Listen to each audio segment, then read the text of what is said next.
নমস্কার। তো জ্যোতিকাজ রেসিপিতে আজকে আমি রান্না করে দেখাবো কোয়াশ আলু দিয়ে কিভাবে আমি মাংস রান্না করলাম। তো প্রথমে আমি আলু আর কোয়াশগুলোকে ডুমরো ডুমরো করে কেটে এগুলোকে আমি ভেজে তুলে রাখবো।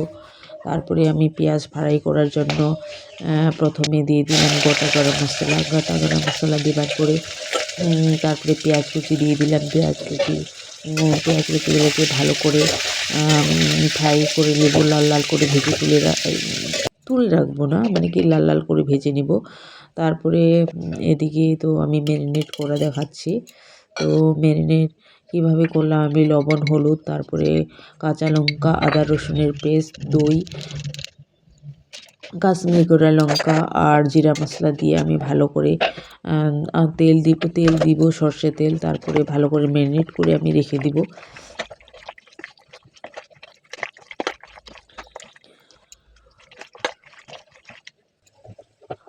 তো এদিকে আমার পেঁয়াজটা ভালো করে ভাজা হয়ে গেছে।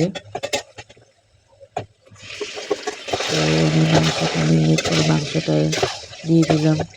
দেওয়ার পরে তারপরে হালকা নাড়াচাড়া করে তারপরে জল দিয়ে আমি কষাতে দিয়ে দিব। তো আমাকে কোয়াশটা তো মাংসের সাথে মাটনের সাথে খুবই ভালো লাগে। আর আমার ছেলে তো মানে এদিকে আলু লাগবে। তো ওটা তো 80% মতো সিদ্ধ হয়ে গেছে। তারপরে জল দিয়ে আমি ঢাকা দিয়ে দিলাম, কষাতে দিয়ে দিলাম সিদ্ধ হওয়ার জন্য। তো সিদ্ধ হওয়ার জন্য আমার জলটা হয়ে গেল। তারপরে আমি ভালো করে কষাইতে হবে।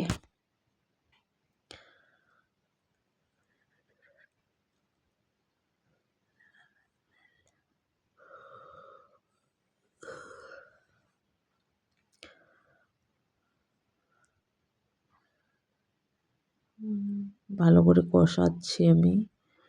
তো চারপাশে যে পড়ছে ওগুলো আমি মুছে দিলাম।